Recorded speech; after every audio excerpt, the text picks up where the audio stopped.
It's time for my first book review of Horror Mayhem. The first week in Horror Mayhem was supernatural horror, so it had to have some sort of supernatural creature or something in it. The first book I read was Dracula's Death. I cannot be figured out how to translate this, the translator's name. I just to say it. It is a Hungarian name, and there is no way. Laszlo Tamasfi. That was butchered, I know. This book is a novelization of what is a lost, silent movie that was the first screen filming that had Dracula in it, even though I don't think it was the first silent movie to have Dracula in it. That was Nosferatu. And this movie didn't get released until after Nosferatu because they couldn't find a distributor because of some of the stuff that was going on with the Hungarian film industry at that point in time. It wasn't until after Nosferatu was really, really popular that they then put they found a distributor to put this movie out.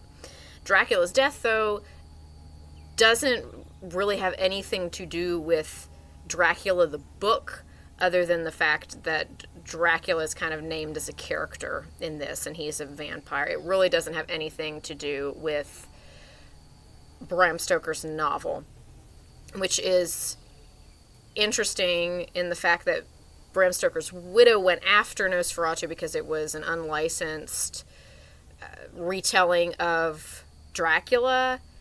Even though it kind of has a lot of difference, there is some difference there. I feel a little bit, yes, it is definitely, they're definitely copying it, but it's not quite beat for beat. So she thought she had all those silent movies destroyed. Thankfully, some copies remained.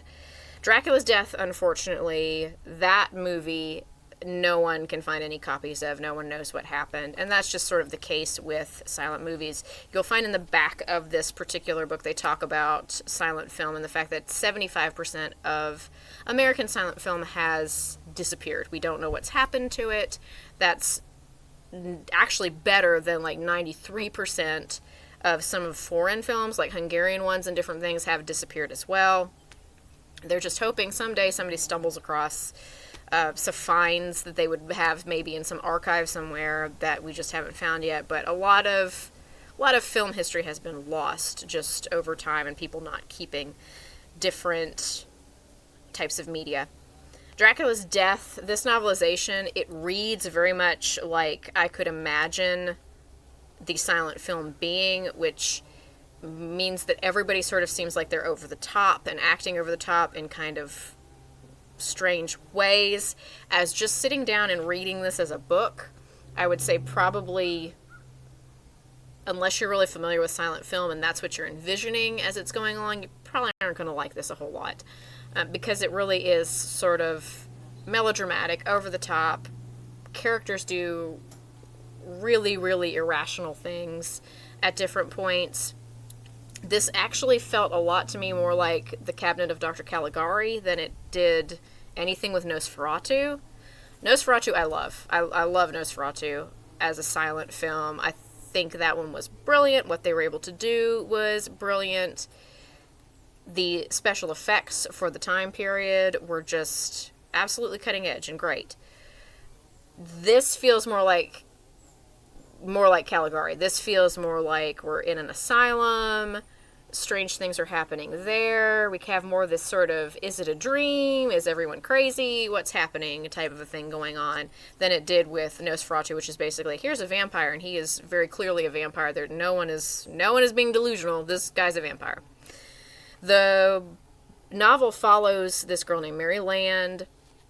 Her father's in an asylum since her mother died, and she gets this summons to come see her father because he has taken a turn for the worse and he's probably not going to make it through the night. So she and her fiance rush over to the asylum, and he says, well, I'm going to have to leave you here, take the train, after whatever happens, and meet up with me again.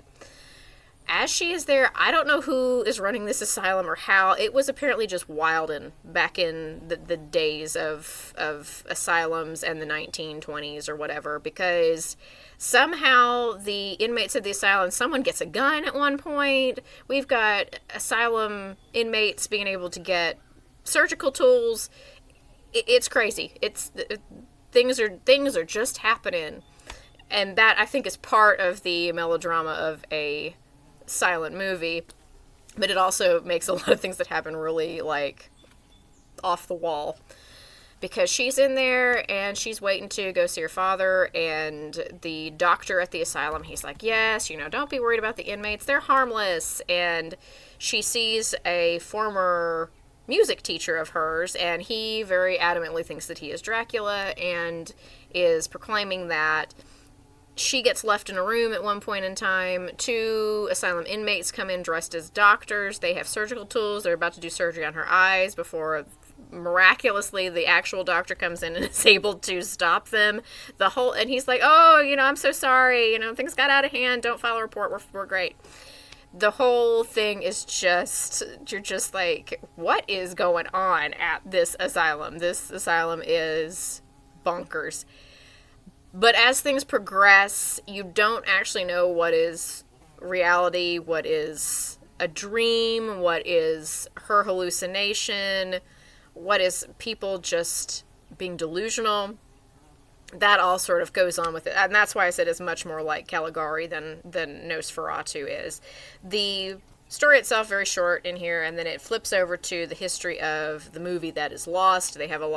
Someone's done a lot of research on what possibly happened to this movie and how it came about and who was in it and kind of the press and different things for this movie. And so that was a little interesting too. But I would say if you're just sitting down for a horror novel of some sort, this ain't it. If you are interested in silent film and the history of film, this is worth your time, because it's not a long sort of read.